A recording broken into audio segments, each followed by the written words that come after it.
చూస్ country delight, live better. ఇప్పుడే country delight app ని download చేసుకోండి. తెలంగాణ రాజకీయాల్లో మరో సంచలనం. మాజీ సీఎం కేసీఆర్ కు ఆయన కుమార్తె ఎమ్మెల్సీ కవిత సంచలన లేఖ రాసినట్టు ఓ లేఖ సోషల్ మీడియాలో వైరల్ అవుతోంది.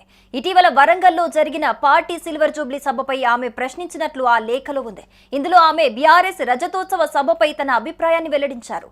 నెగిటివ్ పాజిటివ్ ఫీడ్బ్యాక్ అని కేసీఆర్ కు కవిత లేఖ రాసినట్లుగా చెబుతున్నారు.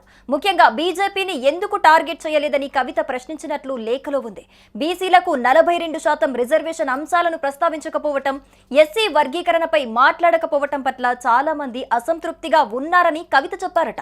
అయితే లేఖ అంశమే ఇప్పుడు హాట్ టాపిక్ గా మారింది. అసలు నిజంగానే కవిత లేఖ రాశారా? ఎందుకంటే కూతురు కాబట్టి పార్టీ గురించి కేసీఆర్ వద్ద మాట్లాడే స్వేచ్ఛ ఉంటుంది, అంతేకాని లేఖ రాయాల్సిన అవసరం లేదని అంటున్నారు. ఈ లేఖపై కవిత స్పందిస్తేనే కానీ ఓ క్లారిటీ అయితే రాదు. లేదంటే ఎవరైనా కావాలనే కవిత పేరుతో లెటర్ రాసి వైరల్ చేస్తున్నారా అన్న అనుమానాలు వ్యక్తమవుతున్నాయి. వరంగల్ సభలో కేసీఆర్ స్టేజ్ పైకి వచ్చే ముందు సీనియర్ నేతలు మాట్లాడుండాల్సిందే. 2001 నుంచి మన పార్టీలో ఉన్నవారు ప్రసంగిస్తే బాగుండేదని పేర్కొన్నారు. ధూమ్ధామ్ కార్యకర్తలను ఆకట్టుకోవటంలో మనం విఫలమయ్యామని, బీజేపీపై ఇంకా బలంగా మాట్లాడితే బాగుండేదని తండ్రి కేసీఆర్ కు కల్వకుంట్ల కవిత సంచలన లేఖ రాశారు. భవిష్యత్తులో బీజేపీతో కేసీఆర్ పొత్తు పెట్టుకుంటారని చాలా మంది ప్రచారం చేస్తున్నారు. నేను కూడా బీజేపీ వల్ల చాలా ఇబ్బంది పడ్డాను డాడీ అంటూ కవిత లేఖలో పేర్కొన్నారట. బీజేపీని ఇంకొంచెం టార్గెట్ చేయాల్సిందేమో. మొన్న ఎమ్మెల్సీ ఎన్నికల్లో మనం పోటీ చేయకుండా బీజేపీకి మద్దతిచ్చామన్న మెసేజ్ కాంగ్రెస్ బలంగా తీసుకెళ్లిందని తండ్రి కేసీఆర్ కు కవిత సంచలన లేఖ రాశారు. ఉర్దూ వక్ఫ్ బిల్లుపై మాట్లాడకపోవటం బాధాకరమన్నారు.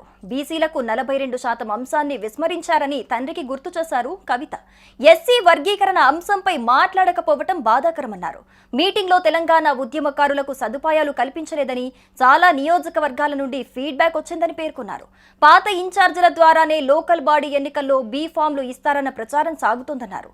ఎంపీటీసీ, జెడ్పీటీసీ అభ్యర్థులకు రాష్ట్ర పార్టీ మాత్రమే బీ ఫామ్ ఇవ్వాలని సూచించారు కవిత. 2001 నుంచి మీతో నడిచిన వారికి సిల్వర్ జూబ్లీ సభలో మాట్లాడే అవకాశం ఇస్తే బాగుండేదన్న అభిప్రాయం వ్యక్తం చేశారు. ధూమ్ధామ్ పార్టీ శ్రేణులను ఆకట్టుకోవటంలో ఫెయిల్ అయిందని ఆవేదన వ్యక్తం చేశారు కవిత. ఇప్పటికైనా ఈ విషయాలపై కేసీఆర్ స్పందించి మంచి నిర్ణయాలు తీసుకోవాలని కవిత సూచించినట్లు ఓ లేఖ వైరల్ గా మారింది.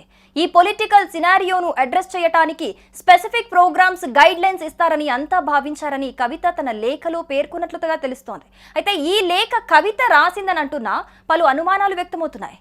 ఆమెకు కేసీఆర్ వద్ద స్వేచ్ఛగా మాట్లాడే అవకాశం ఉంటుందని, అలాంటిది లేఖ రూపంలో తన అభిప్రాయాన్ని వెల్లడించే అవకాశం లేదని కొట్టిపారేస్తున్నారు. అయితే ఇందులో ఎంత మేరకు నిజముందో తెలియాల్సి ఉంది. సుమన్ టీవీలో మీ పర్సనల్ అండ్ బిజినెస్ ప్రమోషన్స్ కోసం కింది నెంబర్కి కాంటాక్ట్ చేయండి.